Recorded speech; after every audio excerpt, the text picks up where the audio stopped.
विरोधी बजट नहीं चलेगा, नहीं चलेगा, नहीं चलेगा, कारपोरेटों की लूट नहीं चलेगी, नहीं चलेगी, नहीं चलेगी। इंकलाब जिंदाबाद, जिंदाबाद, जिंदाबाद, जिंदाबाद, जिंदाबाद, जिंदाबाद,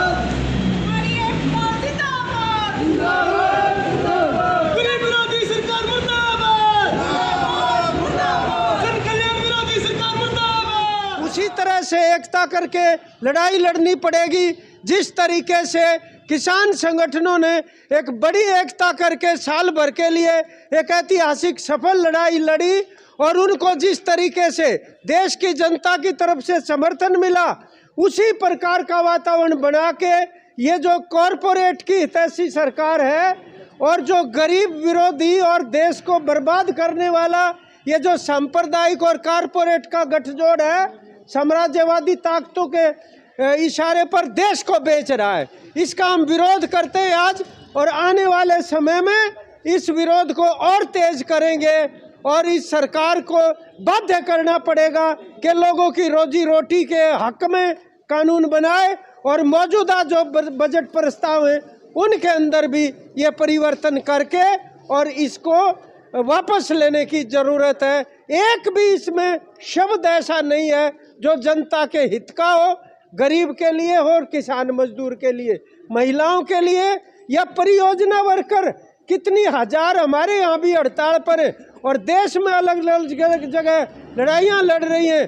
कितने गरीब माताओं को, जच्चा बच्चा को, बच्चों के लिए वो काम करती हैं।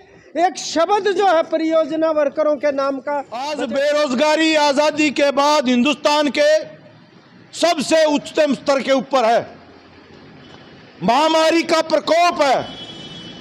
ऐसे समय के ऊपर एक जनता की द्वारा चुनी गई सरकार से यह उम्मीद की जाती थी कि वो इस बजट में गरीब आदमी के लिए, मेहनत कर जनता के लिए कुछ राहत देंगे, नौजवानों के लिए जो बेरोजगार हैं उनके लिए कोई राहत देंगे, कोई रोजगार सर्जन का कोई कार्यक्रम लेकर के आएंगे। लेकिन बिल्कुल उल्टा किया गया है। और इसमें जो गांव गरीबों के लिए आज के समय पे एक जीवन रेखा का काम करता है, मनरेगा, गरीब परिवारों के लिए 100 दिन के काम की रोजगार की गारंटी, उस मनरेगा के बजट में 25,000 करोड़ रुपए की कटौती की गई है, 25% की कटौती की गई। और उसमें अगर इस साल की देनदारियां बकाया जो भुगतान करना पड़ेगा अगले साल में, उनको भी अगर जोड़ लिया जाए तो करीबन 50% की कटौती है मनरेगा के बजट में। जिस समय के ऊपर लोगों का आज पूरे दुनिया में भूख के आंकड़ों में 116 देशों में से 101 नंबर पर हिंदुस्तान है। जरूरत थी कि पोषण आहार लोगों को उपलब्ध करवाया जाता, लेकिन जन वितरण प्रणाली जो सार्वजनिक राशन वितरण व्यवस्था है, 65,000 करोड़ रुपए की इस बजट में कटौती की गई। मिड डे मील जो हमारे बच्चों के लिए, गर्भवती महिलाओं के लिए जो राशन पूरक पोषण आहार उपलब्ध करवाया जाता है, दुनिया के तमाम कुपोषित बच्चों का 25% हिंदुस्तान में रहता है। हमारे लिए शर्म की बात है। लेकिन मिड डे मील का नाम तो बदल दिया, प्रधानमंत्री पोषण आहार। बजट के अंदर कटौती कर दी 500 करोड़ रुपए की। और खेती बाड़ी में किसान आंदोलन चल कर रहे हैं। 2022 तक मोदी ने कहा था किसानों की आय 2 गुना कर देंगे। जब देश अमृत महोत्सव मना रहा होगा, आज वित्त मंत्री हमारे जले पर नमक छिड़कते हुए कहती है अमृत काल चल रहा है, और इस अमृत काल में किसानों की फसल खरीदने का जो बजट है उसके अंदर 28% की कटौती की है। 28% की कटौती।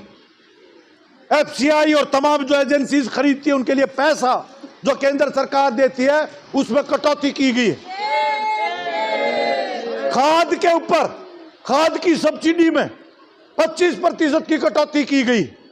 और तो और गरीबों के लिए जो उज्ज्वला योजना, ऊर्जा उज्ज्वला योजना, प्रधानमंत्री के बड़े बड़े बोर्ड लगे, 60% पिछले साल कटौती की थी और 60% इस बार जो घरेलू रसोई गैस उसके ऊपर सब्सिडी में 60% की कटौती इस बजट के अंदर की गई।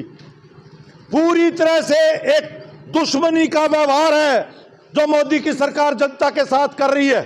आम जनता के ऊपर टैक्स बढ़ रहे हैं।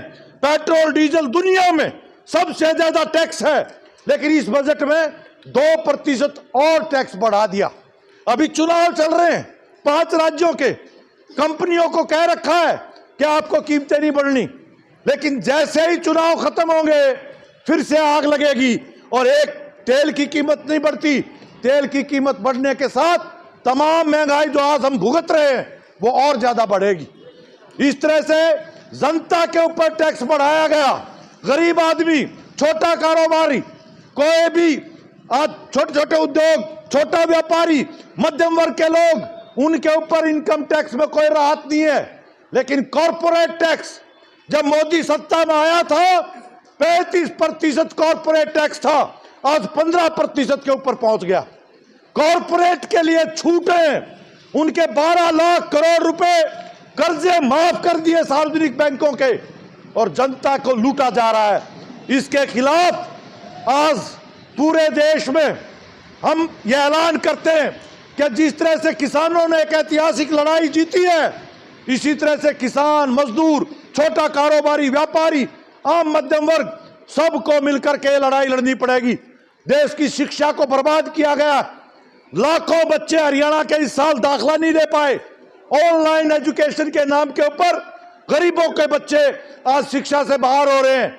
लेकिन इस बजट के अंदर उन बच्चों के पढ़ाई के लिए बजट बढ़ाने की बजाय स्कूलों में 40,000 अध्यापक हरियाणा के अंदर खाली पड़े पद वो भरने की बजाय, उसके लिए बजट बढ़ाने की बजाय डिजिटल यूनिवर्सिटी, डिजिटल स्कूल और कह दिया स्कूल में जाने की जरूरत नहीं गरीबा के बालक 200 चैनल पर आप घर बैठे देखियो।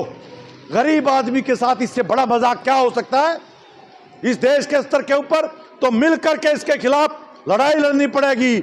और ये अमृतकाल नहीं है, हिंदुस्तान का हमें फख्र है आजादी का 75वां साल, लेकिन इस मौके के ऊपर आम जनता के लिए एक विष काल लेकर के आई है मोदी की सरकार, जो जहर पैदा कर रही है, लोगों के बीच में नफरत पैदा कर रही है। हिंदू मुसलमान के नाम पर दंगे करवाए जा रहे हैं, नफरत पैदा की जा रही है, हमले किए जा रहे हैं, कभी क्रिश्चियंस की, कभी मुस्लिम्स की, कभी गाय की, कभी धर्म परिवर्तन के नाम पर। ये तमाम की तमाम आज लोगों के सामने उजागर हो रही है। इसलिए इस मौके के ऊपर आज हम ये बजट फूकेंगे और सिर्फ ये प्रतीकात्मक नहीं है, हम इसके खिलाफ पूरी मुहिम देश के अंदर चलाएंगे और एक जन आंदोलन खड़ा करेंगे। इंकलाब जिंदाबाद, जिंदाबाद। यहाँ पे ये जो केंद्र सरकार के द्वारा बजट पेश किया गया है उसको जलाया है, क्योंकि इस बजट के अंदर गरीब और कमेरे जो लोग हैं इस देश के, उनके साथ एक तरह का द्रोह किया गया है, विश्वासघात किया गया है। कोरोना की पृष्ठभूमि में जिस तरह से बेरोजगारी बढ़ी है, यहाँ पे महंगाई बढ़ी है, हम ये सोच रहे थे कि सरकार जो है उस बेरोजगारी के खिलाफ, महंगाई के खिलाफ कुछ मरहम लगाएगी लोगों के जो दर्द है उनके ऊपर। लेकिन सरकार ने जो बजट पेश किया है उसमें बिल्कुल इन मुद्दों के ऊपर किसी भी तरह से कोई राहत नागरिकों को नहीं दी है। शिक्षा का बजट, स्वास्थ्य जिसकी वजह से इतने लोग हमारे जो हैं मारे गए पिछले दिनों, स्वास्थ्य के बजट में कटौती की गई है। उज्ज्वला योजना उसके अंदर कटौती की गई है। महिलाओं के प्रति इतनी हिंसा बढ़ रही है यहाँ पे, तो उस बजट को जो बिल्कुल भी नहीं बढ़ाया गया है। खिलाड़ी जो ओलंपिक में मेडल लेके आ रहे हैं यहाँ पे आए दिन जो है, और खेलों का बजट देखो उसमें दवन्नी की बढ़ोतरी नहीं की है आपने। तो ये इस तरह से जो बजट था, हम ये चाह रहे थे कि कॉरपोरेट और जिन्होंने अरबों रुपए कमाए कोरोना के दौरान उनके ऊपर टैक्स लगाए जाएंगे और जनता को जो है महंगाई बेरोजगारी से राहत दी जाएगी। ऐसा कुछ भी इस बजट में नहीं किया गया, इसलिए इस बजट को हमने आज यहाँ पे स्वाहा किया है कि ऐसा बजट देश के नागरिक बर्दाश्त नहीं करेंगे।